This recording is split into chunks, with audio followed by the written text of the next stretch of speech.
Welcome back to another episode of the Home Turf Podcast. I'm your host for today, Jordan Epp. This is episode 20, I believe. We are facing off against Ole Miss this week. I'm super excited to get into this podcast. Now, I will say we have a guest from the Daily Mississippian. Do you want to say hi to everyone? Hey, from Oxford, everybody. I'm Anna Grace. I'm a journalism major at Ole Miss, and I write for the sports desk at the Daily Mississippian. And I'm so excited to be on the podcast today, to talk about my favorite football team in the world. So you mentioned before we started recording this that you're just a sophomore at Ole Miss. hmm Were you from Mississippi? So like, did you grow up an Ole Miss fan, or did you just kind of go to Ole Miss and now you're kind of going for the team? How did that all go? So I was born and raised in Athens, Georgia. I'm a Mm, diehard Georgia Bulldog fan. But I was take that to really your drawn, grave. yeah, literally. I was very drawn to Ole Miss's journalism program. It's always something that I've loved. And I mean, my parents always say, being Georgia fans, it's not hard to say hotty toddy and cheer for the Rebels. So it's the best of both worlds. Yeah, at least you get to be on the opposite side of the conference, so there's not too much Exactly. conflict going on there. All right, Exactly. so before we go and get this thing started, I'm going to go into an ad read for our sponsor. This podcast is sponsored by Hitch, as it is every week. So for all your ride sharing needs, make sure that you check out Hitch. If you're needing to travel across the state, it's like Uber, but it's for longer distances. For 30% off your first 4 rides, up to $50 each ride, use code Aggie News 3. That's AGGIENEWS 3, so that you could get 30% off your first 4 rides, up to $50 each ride. Thanks again to Hitch for sponsoring this episode. And let's go ahead and kind of get into this. Ole Miss, Okay. as I think lots of people are aware, suffered their first loss of the season at the hands of LSU in Death Valley last week. Do you want to just kind of talk about, the first loss of the season just from a broad scope real quick? Yeah, so that was a hard loss. We got up early and had a two touchdown lead, but I mean, LSU stormed back in the second half after halftime and outscored us 42-3. Um, it was it was good competition in the first half. We ran the ball well for the first half, but then we ran it well under for the season average. So 100 yards, over 100 yards in penalties. It was just not a good game for Ole Miss. But I mean, despite the loss, morale is still high in Oxford. I think every goal that the team had at the beginning of the season is definitely still in front of them. And if we win out, we still have a chance to win the West and play in the SEC championship. So I mean, people do need to remember that, well, one, this LSU team is a lot better than I think people think. This LSU team is exactly. really good. And winning in Death Valley is one of the hardest places to hmm win in the country. So going in and losing to LSU, even in a valiant effort, and I mean, in a pretty dramatic fashion, though, too, at the same time, hmm it's not something to turn your back toward, because hmm that's something that just kind of happens. So if you were to say that there was one thing that kind of led to the downfall of Ole Miss during that game, I'm sure you can point your fingers at a lot of things, but what do you think would be like the one thing that you'd be looking at? The penalties. I mean, it was over 100 yards in penalties. That I mean, it was like they were throwing flags left and right and left and right on both teams, but specifically on Ole Miss. So I think we just need to play cleaner and remember that we're a good team and the penalties just have to stop. Now, if you were to look at one thing that Ole Miss did right, because I mean they did get off to an early lead, what did Ole Miss do right at the beginning of the game that you kind of want to see them do moving forward? So yeah, we got up early with the two touchdown lead, and then going in offensively too. We have a really, really, really strong rushing group of guys, and that's always going to be our strength. I think is Quinshon Judkins, Zach Evans. I mean, Dart will run the ball, so I think offensively we just need to keep it up. Now, that'll kind of get us into the next thing that we're going to talk about, which is the offense of Ole Miss. And Mhm. the one part that, I mean, that has to be highlighted when you're talking about Ole Miss is that rushing attack. Can you talk a little bit Mhm. about what each kind of runner does for Ole Miss? Because as you mentioned, Quinshaw Judkins, true freshman, I believe a 3-star recruit coming out. So he Mhm. wasn't really expected to be this guy that's automatically coming into this role, especially because Zach Evans, who is the former number 2 running back according to 247 Sports, was like the big offseason get for Ole Miss. And everyone was like, oh, that's a big pull for Ole Miss. He's Mhm. going to do awesome. And he's kind of taken a back seat to Quinshon Judkins because Judkins has been that good. So kind of talk about like what each of them provide. Yeah, so I think, I mean, Ole Miss has a very fast-paced offense, but it's definitely also very balanced between run and pass. But I think obviously Judkins is our rushing leader. You never don't hear an announcer calling his name on the field.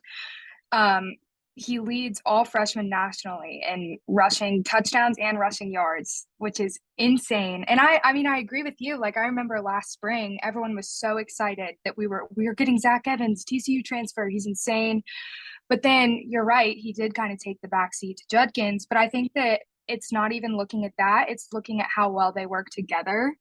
They truly do work so well together. They're probably one of the best duos the Ole Miss has ever seen, and the fact that we get them together in the same season is just it just adds to our offensive strength. Now, what would you say are like the strengths of each of them? You mentioned that maybe they complement each other.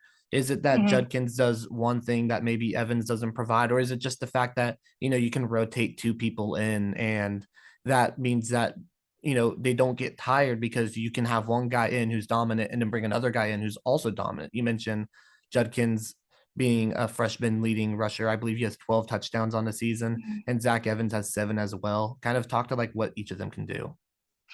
Yeah, so I think Judkins is really fast off the jump. It's like he always knows where the ball is going. It's like him and Dart have this kind of telepathic. I mean, he's always right where he needs to be, and I think he owns the field. He knows the field. I think he's gotten more comfortable as a college player. He really just knows how to work the field. And Evans I mean, he's a strong rushing leader as well. He's fast. He's smaller, but he's still going to run through um, a group of defensive players. I mean, Evans is an insane athlete. That's what led him to Yeah. be one of the highest recruits. I mean, A&M was recruiting him, and Hmm. A&M was this close to getting him. It's an interesting story if none of y'all have like looked into it, where Hmm. he was originally a Georgia commit and then decommitted after some whole thing, and then it turned out that he actually never signed his letter of intent with them, and then he was kind of in this weird suspense where he wasn't signed with anyone, and the football season for the what would be his freshman season had already started and he hadn't signed with anyone. And the only school that said, hey, we'll bring you in was TCU, where he was there for 2 years, now at Ole Miss. And Zach Evans, I know too, he was dealing with some injury last game that led him to not play much in the first half. Do you have any kind of update on how that's going, or is it still kind of up in the air? You know about as much as I do, but I mean, I think we're just going to have to see on Saturday. But yeah, back to what you said, I remember hearing, I mean, being from Athens, my family keeps up with a lot of the recruitment process, and I think he was a pretty mischievous kid. But I think that I think Kiffin gave him that chance that he needed, and he's more disciplined now, and he's just becoming so much more of a powerhouse because of that balance. Yeah, he did have some disciplinary issues dating back to high school. I Yeah. believe um actually, I'm not going to say anything without knowing for sure, just because I Yeah. don't want to spread any misinformation on this podcast. But we'll go ahead and I'll look it up real quick. But go ahead and talk about the passing game while I try and make sure that I get my information right. Jackson Dart, you mentioned USC Yeah. transfer. I think I expected a little bit more from him before the season, especially in an Ole Hmm. Miss offense that is very good. 11-7 touchdown interception ratio isn't exactly where people I think were hoping Jackson Dart would be, but he has kind of come along as time has gone on, and I think he's looked better in recent weeks. Kind of talk about how Jackson Dart's performance has progressed throughout the season. Yeah. So during the spring, we didn't get him until really, really late in the game, but he ended up beating out Luke Altmaier, who's also a great athlete. And I think that's another thing that fans don't worry so much about is just because they're both so good. But one thing about Dart, and Kiffin has said this, he does not slide. He will not slide. He will take on a tackler like it's nothing, which is sometimes nerve-wracking for, Ole Miss fans, but he is just an insane athlete. He is not afraid to take a tackle.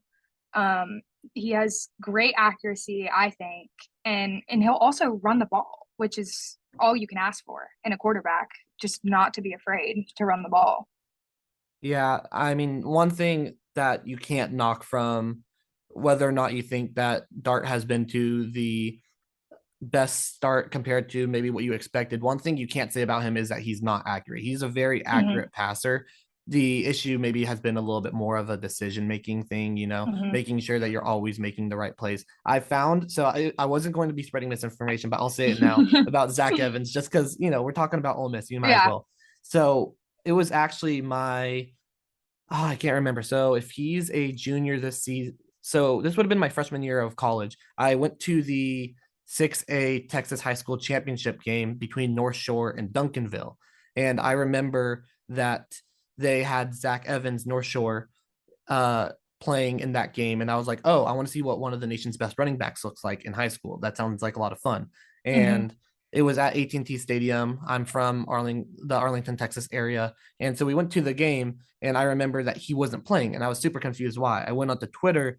Turns out that he got suspended from the game and sent home because of a violation of cell phone use of some kind. And I remember that was a whole big kind of controversy about him because it's like, why is one of the nation's top recruits being sent home from a high school state championship game for disciplinary reasons?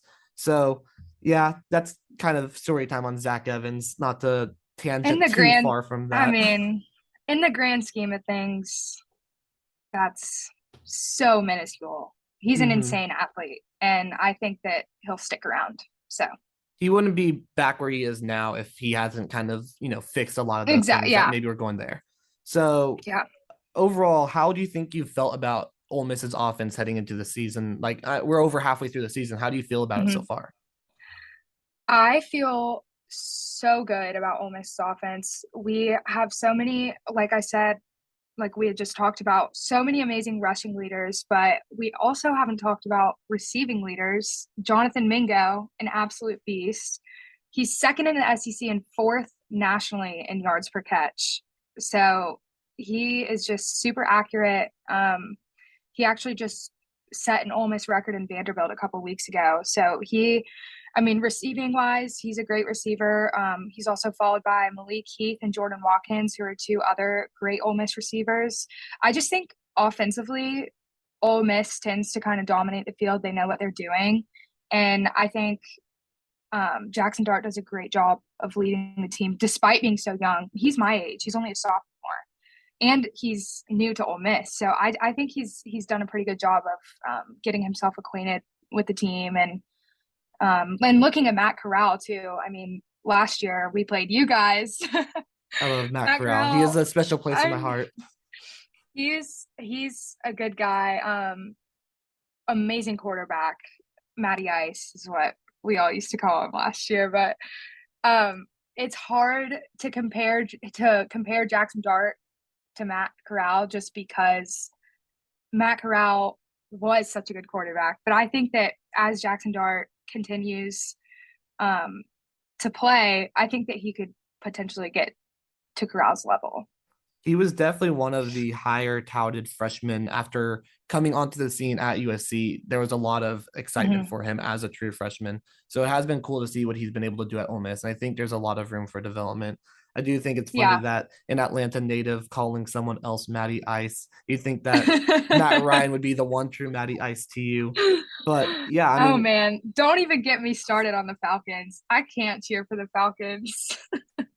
yeah, I mean, A&M, I've been critical of their rushing defense. We'll see how it goes. They were a lot better against South Carolina than they'd been in weeks Hmm. past. South Carolina, a very good running team as well. Hmm. But Ole Miss, is, I believe, third in the nation in rushing yards per game, only behind the service academies. And the service academies exclusively run the ball. So Hmm. that, as impressive as it is that they are ahead of Ole Miss, it's also like a volume thing. So in terms Hmm. of rushing production to volume, I think Ole Miss is probably maybe the best rushing team in the entire college football landscape.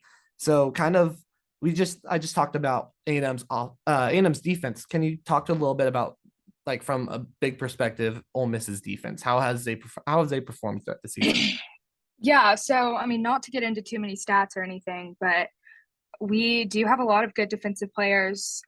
Troy Brown is leading the team in tackles, followed by AJ Finley, Tysheem Johnson, and Otis Reese, who's actually a UGA transfer, which is pretty cool. And we're our second in the SEC with sacks with 2.9 per game. So I think Ole Miss defensively, I think we've had a pretty good season. We did not play well defensively against LSU, obviously, but we do have a really strong defensive line. Um, Kari Coleman has registered 7.5 tackles for loss. So I think just as long as they work together against A&M, it could be a really competitive game. I mean, we're only favored by 2 points. So I think it's going to be a really good game. Yeah, I thought that was interesting. It definitely has a lot to do with environment, because if Yeah. A&M was not the home team, then I don't know if that would be the situation heading into this game. Although I am also super critical of A&M, so that could be a little bit of bias at this point. But I mean, kind of, Yeah. you mentioned some of the players on the Ole Miss defense, and there was a lot of focus on the defensive line. The pass rush has been maybe the best part of the Ole Miss defense so far this season. I believe they are first in the SEC in total tackles. They are led by Jared Ivey with 4.5 sacks, I believe. Can you talk about how maybe how they get that production? I know that they have a lot of really strong athletes along that front seven. Just kind of like talk about that specific piece of the Ole Miss defense. Yeah. So we definitely have a really talented D line. And I think after LSU specifically, they're gonna D up against A&M. But yeah, I just think that the sacks really stick out to me. They see straight and they're ready to go. They're very driven, a very driven defense, very organized defense. They know exactly where they're going and the purpose. So I just think, yeah, I think we do have a really strong defensive line. And then another thing that I noticed when I was kind of looking at the Ole Miss defense was that they create a lot of turnovers, a Hmm. mixture of not just like interceptions, but also Hmm. forcing fumbles. Do you think it's maybe a very aggressive style of defense, or do you think it's, as you mentioned, just the organized nature that when everyone's kind of where they should be, then they're going to create those sort of situations? Despite the amount of sacks, I like 10 different rebels have Oh had one or yeah. more sacks this year, which is crazy. Despite that, though, I really don't think that our defense is all that aggressive compared to how organized they are. I think like I said, they just know what they're supposed to do and they do it. And they're organized and they communicate. Yeah, and that will definitely lead to offenses making mistakes, because if you're where you need to be and they're trying to kind of push that envelope, then that's when the mistakes happen on the other end. I know that that's one thing that going in I want to look for A&M specifically, is that, as I'm sure you're aware, our quarterback Haynes King is very susceptible to throwing interceptions and trying to fit Mm-hmm. throws into tight windows, and maybe not trying to do what he's wanting to doing what he's supposed to do. So I definitely want to see how he performs against the Ole Miss defense, where it's a team that's very structured. Because I think back to the Alabama game, he was very solid in the Alabama game, and he only had, I believe, one interception in that game. But if you were to kind of watch that back, you'd see that there were a ton of times when he really could have turned the ball over more than that. And Hmm. that's a team that, even though they looked very kind of disgruntled that game, they didn't look like the classic Alabama that's usually very, Hmm. very like in line, like an army. They're know where they're supposed to be. They're in that spot and everything. So I want to see how they perform against Ole Miss, a team that, kind of is very good at doing what they're supposed to do on defense. Yeah. So the And kind not of to get like, into Alabama. Do go what? ahead. No, go ahead. Not to get into Alabama, but the SEC is so weird this season. It's Yeah, so weird. it's been an interesting season for the Um, SEC. yeah, I agree. It's been Now, kind crazy. of to look at the game going into it, kind of some of the expectations for the game. I don't know how much you know about A&M's team, but how do you think the two teams kind of match up? Like, what are your expectations for how things are going to go down? Yeah, so I mean, looking at last year, it was I grew up with Zach Calzada and his sister.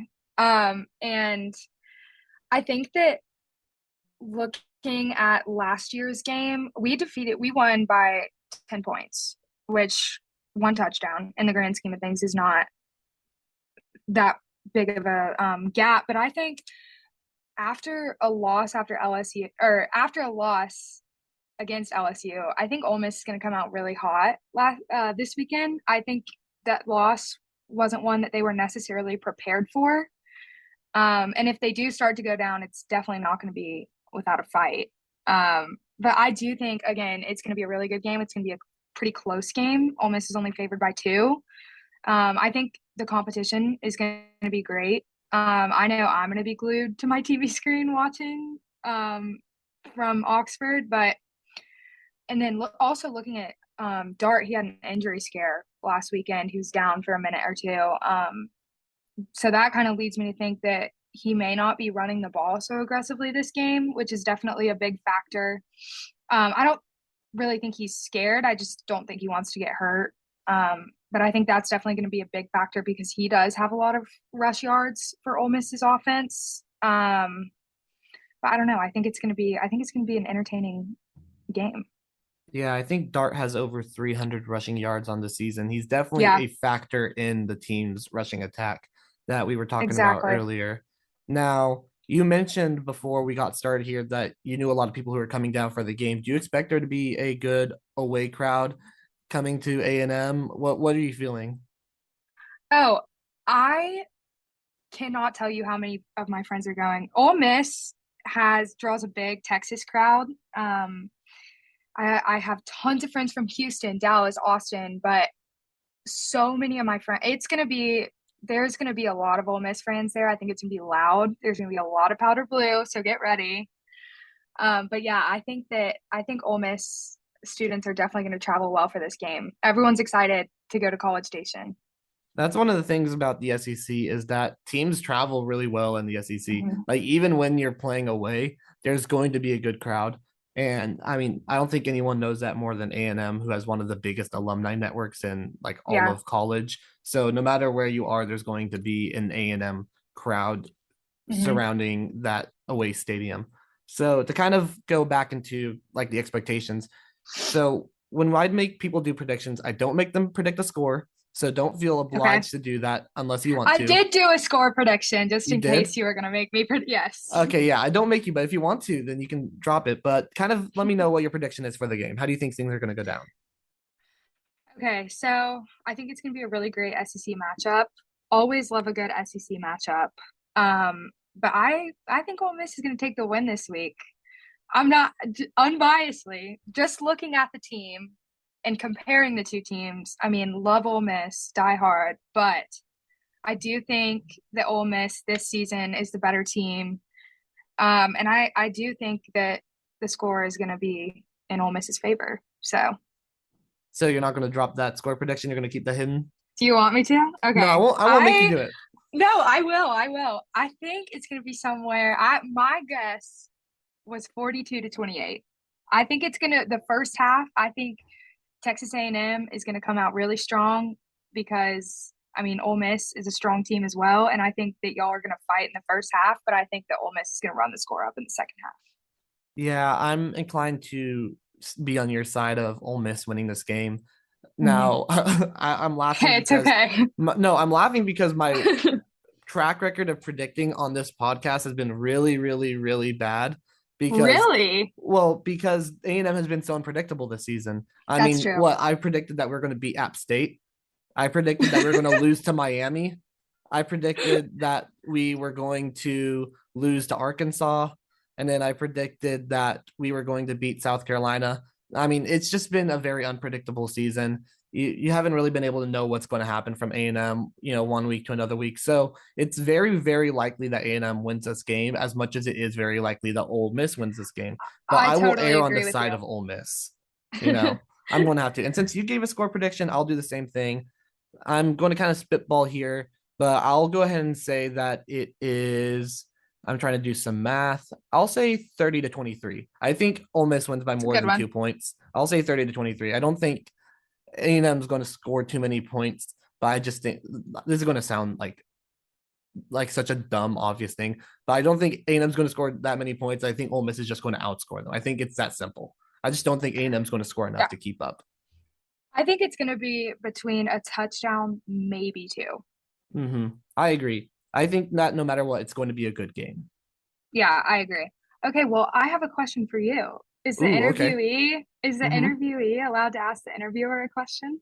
Never had this, but I'm entirely open to this.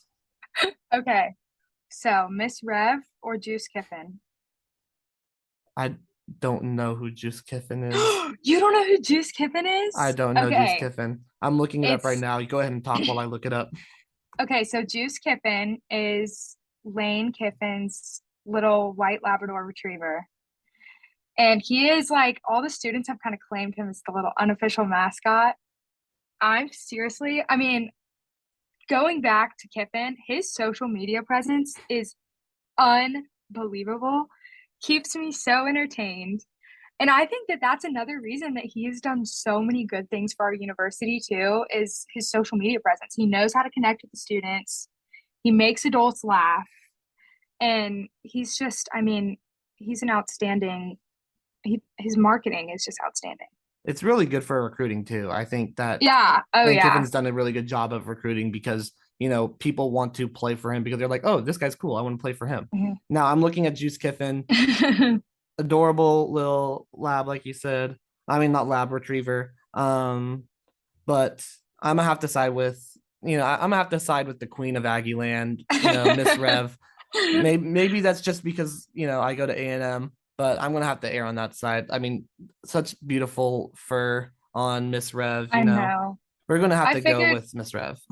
I figured you'd choose that, but I'm glad I got to introduce you to Juice. Hey, I hadn't heard of Juice. Now I'm aware. All right, You got to so be aware. thank you so much for joining me for this podcast. Do you want to let people know where they can find you? Oh, in the Daily Mississippian? Yeah, Or or anywhere. If you want to plug any oh, social media or okay. anything. Yeah, my Instagram is Anna Grace Bowling. Bowling is like the game. And I mean, you can find me under the Daily Mississippian Sports tab. I try and stick to covering a lot of football. That's just what I like the best. But during the spring, catch me writing baseball, maybe some basketball in the winter. I did try volleyball last night. Didn't go so well, but we'll see. I did volleyball one time and I didn't know what any of the stats were, and I was very confused on how to report it. So I Yeah, my kind of get roommate was that. trying to help me. It was bad. All right. Thank you so much for joining me today. For all of y'all listening, thank you too. And make sure you check out some of the other podcasts on the Battalions Network. That is Calculated Culture, our arts podcast. And then as well, that is the Bat Signal, our news podcast. Thank you all for listening, and I will see you all next time.